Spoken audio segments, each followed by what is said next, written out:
सभी गार्जियंस एवं स्टूडेंट्स को शुभम पांडे का नमस्कार। आज हम इस वीडियो में बात करेंगे, एक टेबल के माध्यम से एक्सप्लेनेशन करेंगे जो कि बेसिक डाउट होता है बच्चों का।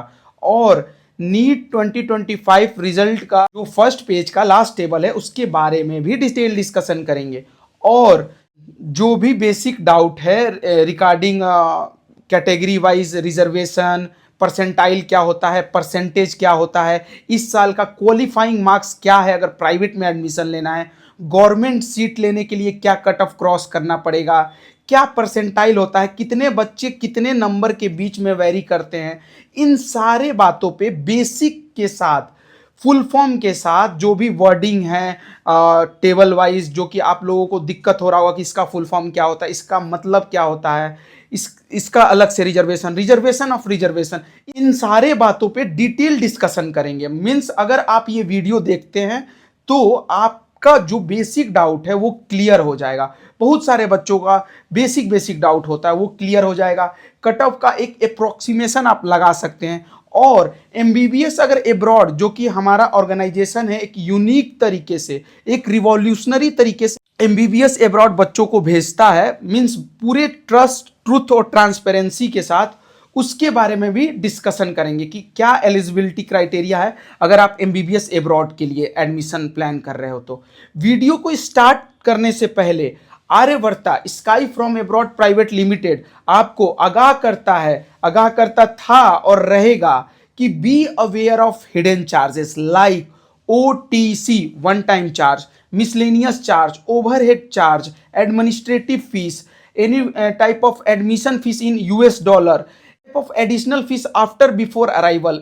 ये आपका जो फर्स्ट ईयर का कॉस्टिंग आएगा एब्रॉड के लिए 4-5 लाख एक्सीड कर देगा। लाइक अगर पार्टिकुलर ये अगर एक्स यूनिवर्सिटी है, आप एडमिशन किसी और के थ्रू ले रहे हैं, तो उसी यूनिवर्सिटी के लिए ये लोग फर्स्ट ईयर में आपका टोटल बजट 8 लाख 9 लाख तक ले जाएंगे। वहीं पे Aryavarta sky from abroad private limited without hidden charges, means full trust truth transparency के साथ काम करता है। इसी यूनिवर्सिटी में अगर आप एडमिशन ले रहे हैं, एक्स मान के चलिए यूनिवर्सिटी का नाम है, तो उसमें आपको 3-4 लाख का डिफरेंस देखने को मिलेगा। तो आइए वीडियो को बिना देरी किए हुए आज के टॉपिक पे डिटेल डिस्कशन करते हैं। वीडियो को टिल एंड तक देखें।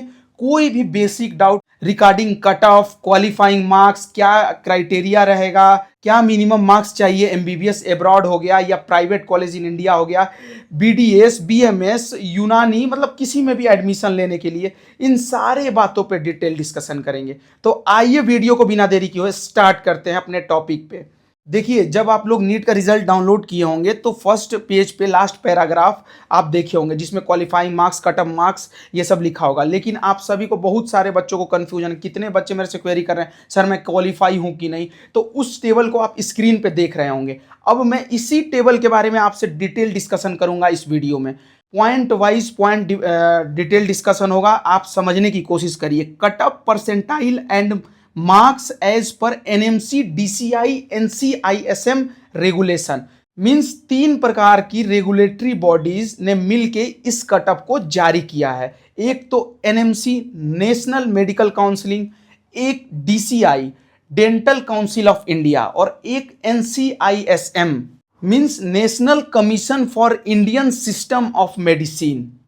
तो एनएमसी एमबीबीएस कोर्स के लिए, डीसीआई डेंटल वालों के लिए, और इंडियन सिस्टम आयुर्वेदा, यूनानी, ये सब के लिए एनसीआईएसएम। 3 प्रकार की रेगुलेटरी बॉडीज द्वारा ये कट ऑफ को जारी किया गया है। ये तीनों अपने आप में एक इंडिपेंडेंट रेगुलेटरी बॉडी है फॉर मेडिकल ग्रेजुएशन प्रोग्राम। ठीक है, तो 3 प्रकार की बॉडीज हो गई, इनके द्वारा कट ऑफ ये रिलीज किया गया। ये मैं बता दिया, होप सो आप सभी को समझ में आया होगा कि तीनों कैटेगरी, अगर आप एमबीबीएस कर रहे हैं एनएमसी गाइडलाइन के अंदर आएंगे, अगर आप डेंटल कर रहे हैं तो DCI, dental council of India के अंडर आएंगे, अगर आप आयुर्वेदा, यूनानी ये सब कर रहे हैं तो एनसीआईएसएम के अंडर आएंगे। ठीक है, अब बात करते हैं यूआर और ईडब्ल्यूएस, अनरिजर्व और इकोनॉमिकली वीकर सेक्शन। ठीक है, इसका फुल फॉर्म होता है यूआर का अनरिजर्व और ईडब्ल्यूएस का इकोनॉमिकली वीकर सेक्शन। इसमें जो कट ऑफ परसेंटाइल है, परसेंटाइल और परसेंटेज में पहले आप सभी को डिफरेंस समझना होगा। परसेंटेज एक एब्सोल्यूट परफॉर्मेंस है, जैसे परसेंटेज, जैसे 100 से आप कंपेयर कर रहे हैं कि इतना 100 में इतना परसेंट में मार्क्स लेके आया, और वहीं पे परसेंटाइल एक रिलेटिव परफॉर्मेंस है, मीन्स आप दूसरों के अपेक्षा क्या परफॉर्मेंस किए हो किसी एग्जाम में, वो परसेंटाइल के द्वारा ही बताया जाता है। तो ये डिफरेंस हो गया परसेंटेज और परसेंटाइल में। जैसे मान लीजिए मेरा 90 मार्क्स आया किसी भी एग्जाम में, तो 100 में से 90 मार्क्स आया, मीन्स 90% में 90% लाने वाला मैं विद्यार्थी बना। वहीं पे अगर परसेंटाइल के बारे में डिस्कशन किया जाए, अगर मेरा 90 परसेंटाइल है, मीन्स पूरे बच्चे जितने बच्चे उस एग्जाम में अपीयर हुए हैं उसमें से टोटल 90% बच्चे मेरे से पीछे हैं। अगर मेरा 90% आया तो 100 में से 90% में आया, ये एब्सोल्यूट परफॉर्मेंस है, आप सभी को समझ में आ रहा होगा। वहीं अगर मेरे से कोई बोल दे कि मेरा 90 परसेंटाइल है, तो आपको ये समझ लेना है कि पूरे एग्जाम में, मतलब जितने बच्चे अपीयर हुए थे उस एग्जाम में, उसमें 90% बच्चे मेरे से पीछे हैं, सिर्फ 10% बच्चे आगे हैं। ये क्या हुआ? ये हुआ परसेंटाइल, मीन्स 90 परसेंटाइल मेरा है। देखिए अगर बात करते हैं यूआर और ईडब्ल्यूएस, तो 50 परसेंटाइल कट ऑफ परसेंटाइल, और कट ऑफ मार्क्स जो है 686 से 144, मीन्स 686 से 144 के बीच में 15 परसेंटाइल बच्चे हैं। मीन्स जितने बच्चों ने, टोटल बच्चों ने जनरल कैटेगरी में जो मार्क्स एक्वायर किया है उसमें सबसे हाईएस्ट जो है वो 686 है। उसमें 50 परसेंटाइल बच्चे तो क्वालिफाई ही नहीं किए, मीन्स वो ना एमबीबीएस अब्रॉड के लिए एलिजिबल है, ना ही MBBS in India private college के लिए एलिजिबल है। अब जो टोटल 50 परसेंटाइल बच्चे हैं उसमें मिनिमम सबसे 144 मार्क्स आया है जनरल में, और 686 मीन्स 686 मैक्सिमम नंबर आया है वो जनरल कैटेगरी में। जो आधे बच्चे, जो टॉप 50 परसेंटाइल बच्चे हैं उसमें मैक्सिमम 686 और मिनिमम 144, यही कट ऑफ रहने वाला है। मीन्स अगर जनरल कैटेगरी को एमबीबीएस इन अब्रॉड और एमबीबीएस इन इंडिया और प्राइवेट मेडिकल कॉलेज या बीएमएस कुछ भी लेना है तो मिनिमम 144 नंबर तो क्वालिफाइंग मार्क्स माना जाएगा। वहीं पे बात करते हैं ओबीसी, तो ओबीसी 40 परसेंटाइल जो है 143 से 113 के बीच में जो है इन लोग का 40 परसेंटाइल बच्चों ने अपना मार्क्स एक्वायर किया है। वहीं शेड्यूल कास्ट 40 परसेंटाइल 143 से 113, एससी एसटी 40 परसेंटाइल 143 से 113। मीन्स अगर आप शेड्यूल ट्राइब के हो, मीन्स एसटी कास्ट, तो आपको मिनिमम 113 नंबर लाना होगा अगर प्राइवेट कॉलेज में भी आपको एडमिशन लेना है तो। एससी के लिए मिनिमम 113, ओबीसी के लिए मिनिमम 113, यूआर अनरिजर्व और ईडब्ल्यूएस के लिए मिनिमम 144। ठीक है, मैक्सिमम जो इसमें बच्चे लाए हैं एक 686 लाया है। अब मैं बात करता हूं cut off percentile and marks as per NMC DCI NC ISM regulatory bodies के हिसाब से पीडब्ल्यूबीडी के अकॉर्डिंग। पीडब्ल्यूबीडी क्या होता है? PWBD person with benchmark disabilities, means 2016 में एक एक्ट आया RPWD, the right of person with disability. Means किसी भी, कोई भी पर्सन अगर 40% से ज़्यादा एबनॉर्मल है तो वो पीडब्ल्यूबीडी एक्ट के अंदर आए। मीन्स वो आरपीडब्ल्यूडी 2016 एक्ट के अंदर आए, जिससे वो पीडब्ल्यूबीडी रिजर्वेशन के लिए एलिजिबल होता है। तो हर एक कैटेगरी में पीडब्ल्यूबीडी का एक अलग रिजर्वेशन क्राइटेरिया बनाया गया 2016 के बाद। तो अनरिजर्व और इकोनॉमिकली वीक सेक्शन के लिए 127 मार्क्स, अगर आप पर्सन विद डिसेबिलिटी हो तो 127 मार्क्स जनरल कैटेगरी के लिए, और यहीं पे ओबीसी के लिए और एससी के लिए और एसटी के लिए, तीनों के लिए पीडब्ल्यूबीडी भी सेम है और नॉर्मल वाला मतलब विदाउट पीडब्ल्यूबीडी भी सेम है।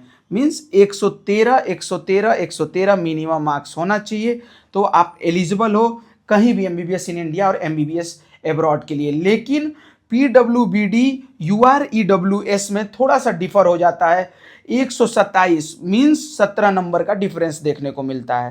तो ये मैं डिस्कशन कर दिया सारे रेगुलेटरी बॉडीज के बारे में, आप थोड़ा बहुत ओवरव्यू ले लिए। कट ऑफ क्या होता है, परसेंटाइल क्या होता है और परसेंटेज।